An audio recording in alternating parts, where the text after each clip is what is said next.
Cerita dibuka dengan dua orang wanita bersaudara yang sedang merapikan perabotan rumah. Kakaknya bernama Feisha dan adiknya bernama Kubra. Feisha beserta keluarganya sangat tidak nyaman tinggal di rumah tersebut sebab ada kejanggalan di rumah itu, terutama pada suaminya. Suaminya ini bernama Khalil. Dia merupakan seorang bos perusahaan yang siklus ekonominya sudah mulai bangkrut. Sampai-sampai gaji karyawannya saja sudah menunggak selama 2 bulan. Maka dari itu, dia meminta tolong ke sahabatnya untuk dipinjamkan uang. Di sini Khalil sedikit kesal dengan sahabatnya yang sama sekali tidak peduli kepadanya. Ketika di rumah, Khalil langsung ke kamar ibunya dan mencari barang berharga yang sekiranya bisa dijual. Tapi ketika diperiksa, ternyata dia hanya menemukan sebuah kotak tua yang berisi kunci-kunci yang belum pernah dia lihat. Karena merasa bingung, Khalil pun bertanya langsung ke ART ibunya yang bernama Rahime. Sebab ibunya sudah lama lumpuh dan tidak bisa berbicara. Ibunya bernama Syadid, dan Rahime pun juga tak mengetahui hal tersebut. Di lain tempat kita diperkenalkan kedua anak dari Khalil dan Feisha. Putrinya bernama Hilal dan putranya bernama Omar. Kebetulan sedikit aneh sejak keluarga mereka menetap di rumah itu. Omar mengatakan bahwa di rumah ini ada sesosok wanita berwarna hitam yang memiliki bayi dan sedang mencari kakek dan neneknya. Tengah malam Khalil menerima telepon dari sahabatnya dan mengatakan dia sudah berada di depan dan membawa sekoper uang. Khalil merasa aneh dengan sikap sahabatnya itu, tapi karena dia sudah baik, dia pun langsung pamit begitu saja. Untuk memastikan, Khalil langsung ke ruang tamu dan mengunboxing koper tersebut. Dan ya, koper itu berisi uang yang sangat banyak dan cukup untuk menutupi kekurangan perusahaannya. Di samping itu terdengar suara Omar dari luar jendela.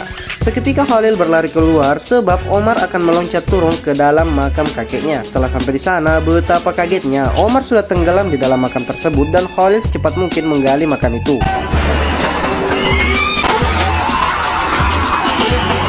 Ternyata semua hanya mimpi. Tapi tak sampai di situ, karena Khalil merasa kejadian tadi adalah nyata, dia pun mengecek kembali di ruangan tersebut dan ya, sekoper uang tadi berubah menjadi beberapa helai daun.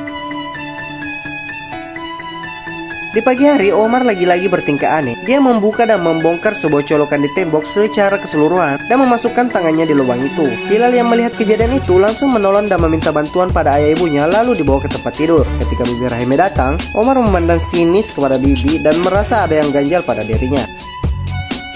Singkat cerita, Kubra bertamu ke rumah kakaknya dan menanyakan sebuah kertas aneh yang ditemukan oleh Feisha di sekeliling rumah, yang katanya ada sangkut pautnya dengan almarhum mertuanya. Karena penasaran, Kubra memasukkan beberapa lembar kertas itu ke dalam tasnya. Kenalkan, ini Orhan. Setelah ditinggal kekasihnya, dia sudah menjadi sosok yang baik hati dan taat pada agama. Boleh dicek episode sebelumnya. Di lain tempat, Khalil yang merasa putranya sedang sakit, dia membawanya berkeliling kota hingga berkunjung ke suatu tempat. Dan secara tidak langsung, Omar bertemu dengan Orhan tepat di lokasi tersebut. Orhan merasa bahwa Omar sedang kerasukan dan dia hanya bisa berdoa dari kejauhan.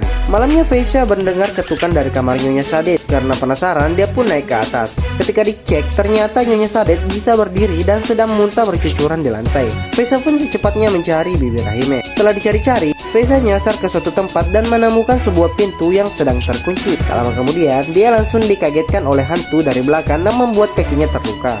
Dan Bibi Rahime datang membantunya. Setelah insiden itu, Feisha keluar ke halaman menemui Khalil yang sedang memperhatikan kuburan ayahnya. Sebab dia ingin menjual rumah tapi tak ada yang mau membeli karena kuburan tersebut. Feisha pun bertanya mengapa ruangan yang berada di lantai bawah terkunci. Seketika Khalil langsung mengambil kunci di kotak tua tadi dan mencoba mengecek kamar tersebut. Karena semua kunci telah dicoba dan tidak bisa terbuka, akhirnya Khalil memaksa masuk dengan cara merusak pintu itu dan berhasil membukanya.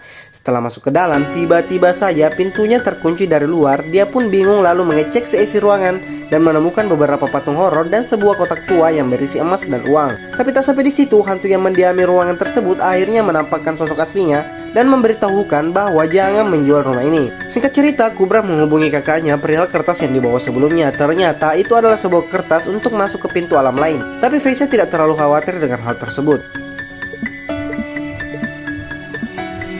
Malam pun tiba. Hilal yang sedang tidur tiba-tiba saja dipanggil oleh ibunya yang berada di bawah. Hilal menuruni tangga dan mulai takut ketika melihat di ruangan tersebut ternyata sosok kakek, nenek, dan keluarga lainnya berkumpul di meja makan. Tak lama kemudian kakek mulai bergerak dan menuju ke arah tangga untuk mendekati Hilal. Hilal hanya bisa terdiam dan tidak bisa bergerak. Ketika Omar muncul, Hilal tersadar bahwa itu hanya mimpi dan mulai takut untuk tinggal di rumah ini. Di pagi hari, Khalil yang sedang keluar tanpa sengaja melihat Bibi Rahime dari kejauhan. Untuk memastikan, Khalil langsung menghubungi Feisha dan benar ternyata Bibi Rahime berada di dua tempat yang berbeda. Khalil yang masih penasaran memutuskan untuk mengejar Bibi Rahime sampai ketemu. Ketika sampai di rumahnya, Bibi Rahime mulai menjelaskan bahwasanya dia adalah Falamuskaya atau dukun yang membantu Nyonya Sadet menyembuhkan penyakit Tuan Yilmaz, yaitu Ayah Khalil. Bibi mengatakan di saat dia melakukan ritualnya, tanpa sengaja dia membuka alam lain dan Tuan Yilmaz dikuasai oleh hantu tersebut. Karena kejadian itu, Ayah Khalil memiliki istri dan bayi dari alam lain. Setelah diketahui, Nyonya Sadet sekali lagi meminta Bibi Rahime untuk mengobati Tuan Yilmaz dengan jaminan seluruh hartanya. Tapi setelah mencoba ritual berikutnya, ternyata hantu itu gagal dibunuh dan Tuan Yilmaz meninggal hari itu juga. Khalil sudah mulai sadar dengan perkataan Bibi Rahime dan meminta kepada Fisya untuk berkemas meninggalkan rumah itu. Singkat waktu, malam pun tiba. Khalil sedang berjaga di kamar ibunya. Tak lama kemudian, kesadarannya sudah mulai terganggu, seolah-olah dia sedang kerasukan oleh hantu di rumah itu. Pertama-tama dia membangunkan putranya Omar, lalu berikutnya Hilal. Hilal diajak ke ruang kosong di lantai bawah, begitu juga dengan Omar. Di saat yang sama, Orhan yang masih di rumahnya menangkap firasat buruk dan terbangun dari tidurnya. Dia pun segera menuju ke rumah Omar mengikuti kata hatinya. Setelah kedua anaknya berada di ruangan tersebut, sekarang Khalil membangunkan Fesya dan mengajaknya menemui Omar dan Khalil. Fesya langsung takut dengan sikap Khalil dan kondisi kedua anaknya. Dia pun terpaksa ikut ke ruang bawah tanah. Beberapa saat kemudian, mereka bertiga diikat dengan lakban dan memukul pipa gas agar mereka semua mati keracunan menghirup udara gas beracun di ruangan tersebut. Singkat waktu, Orhan sudah tiba di rumah itu dan berhasil masuk ke beberapa ruangan. Dia berusaha mencari lokasi iblis itu berada. Sampailah dia ke kamar Nyonya Sadet yang dimana dialah wadah iblis tersebut.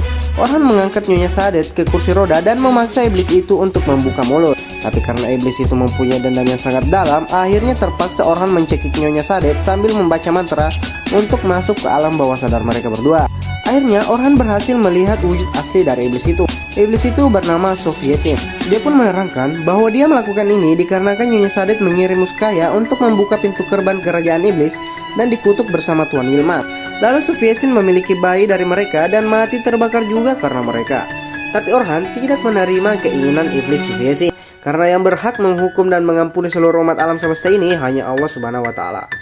Oke, kesimpulan yang bisa kita ambil adalah berserah dirilah kepada Allah dan meminta pertolongan hanya kepada Allah, bukan kepada dukun yang berkedok agama. See you in the next video. Katakan all is well.